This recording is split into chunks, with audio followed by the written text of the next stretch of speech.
Doctor B are Ambedkar के बारे में तो जानते ही होंगे।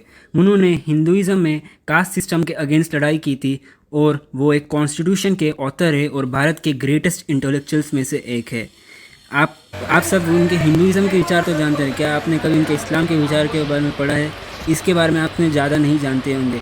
दरअसल इस्लाम में भी हिंदुइज़्म की तरह ही कास्ट सिस्टम है, हालांकि ये बहुत से लोगों को नहीं मालूम है।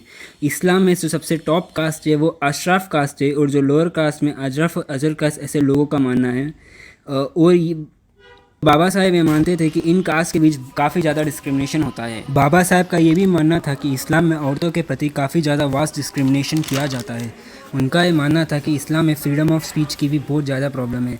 वे औरतों के फ्रीडम ऑफ एक्सप्रेशन को दबा के रखते थे। उन्हें ज़बरदस्ती हिजाब या बुर्का पहनाते थे, जिनसे वो शाई, अंडर कॉन्फिडेंट और सक्सेस की भावनाएँ गिर जाती है। उनका ये भी मानना था कि इस कारण वे बाकी औरतों से पीछे रह जाती है। बहुत से लोग ये मानते हैं हिंदुइज़्म डिवाइड करता है और इस्लाम यूनाइट, पर ये पूरा सच नहीं है। बी आर अम्बेडकर जी का मानना था कि इस्लाम का जो ब्रदरहुड है वो सिर्फ मुस्लिम से मुस्लिम तक का ब्रदरहुड है। नॉन मुस्लिम के प्रति उनके मन में सिर्फ नफ़रत और वो इनह्यूमन पर्सपेक्टिव के तरह देखते हैं। ये मेरा नहीं, बी आर अम्बेडकर जी का मानना था। उनका यह मानना था कि मुस्लिम्स अपने फेथ पे ज़्यादा विश्वास करते बल्कि किसी देश में नहीं। उनका ये भी मानना था कि एक ट्रू मुस्लिम कभी भी देश को अपने धर्म से ज़्यादा मान्य नहीं करेगा। बी आर अम्बेडकर ने कुरान से दारुल इस्लाम और दारुल हर्ब की भी बात की, जो कि मुस्लिम कैनन लॉ में आता है। दारुल इस्लाम यानी अबॉर्ड ऑफ इस्लाम वो टेरिटरी है जहाँ मुस्लिम्स मेजॉरिटी है और रूलर भी मुस्लिम है। एक तरह से वो शरीया लॉ से कंपेयर किया जा सकता है।